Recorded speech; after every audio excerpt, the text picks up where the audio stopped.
sure you've done this before. So let's talk about technique. So what am I talking about? A twist where you're pulling your knees from one side to the other and tucking up at the same time. So with this movement pattern, it's really important that you get the arms going. The arms are really important with this. So if you're just lifting your knees up and you're not doing anything with your arms, and just allowing your arms to float around, you're missing out on half of the exercise. The half that incorporates the midsection, the abdominal area, and the arms. So you're going to be pushing across, pushing across, pushing across. So it's almost like you're lifting your knees up and rotating them around. So fingers need to be splayed open. So you're pushing the water this way, pushing the water that way. And your arms need to go the opposite direction to where the legs are. I'm bouncing on my toes. Up, up, up. Heels are not coming down to the bottom of the pool. And you want them to understand it's a tuck up, tuck up, tuck up, tuck up. So not just a jump up, but to pull up, pull the thighs up as you go from side to side.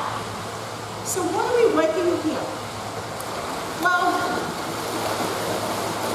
unless I work my arms deeper in the water, that's the only time I'm going to feel this in my abdominals. Now, it's interesting because what we perceive an exercise will be working based on our probably awareness around land and gravity changes completely in the water.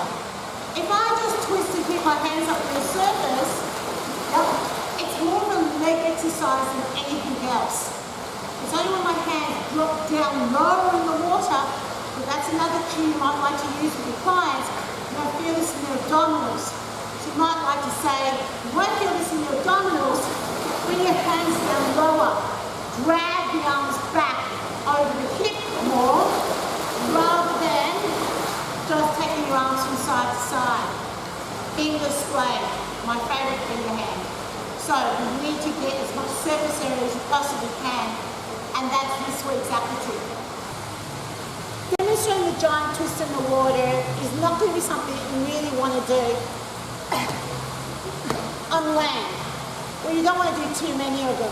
One, because it's hard on your body, and two, who knows what you look like when you're that high and try and jump your body weight on it.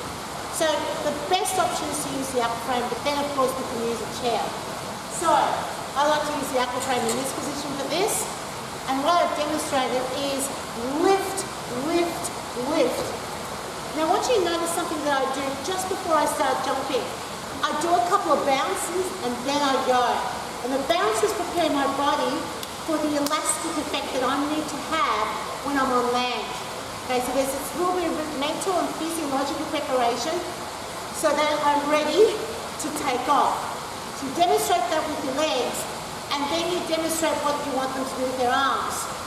If you're going to demonstrate your legs on a chair, of course you're going to go down and you're going to take your legs across, but then at some point you need to stand up and say, I want you jumping up out of the water and using your arms to demonstrate that.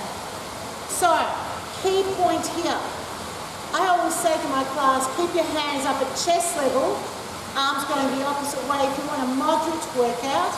If you want to feel your abdominals, you want to pull the arms down towards your hip more as your legs go across. Now remember, that was an important cue that I used in the pool.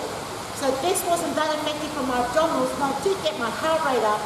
But where my abs really came into play was when my arms went down lower. And I'll communicate that to the class. In fact, I taught a class this morning and I had this move in it. And the way I communicate was, it's subtle but it makes a difference if you want to feel it here. So, just a couple ways. Demonstrate on the frame or the chair the legs, then you want the arms, and then communicate how you want them to throw the water across your body and where they're expected to feel it. And that's this week's aptitude.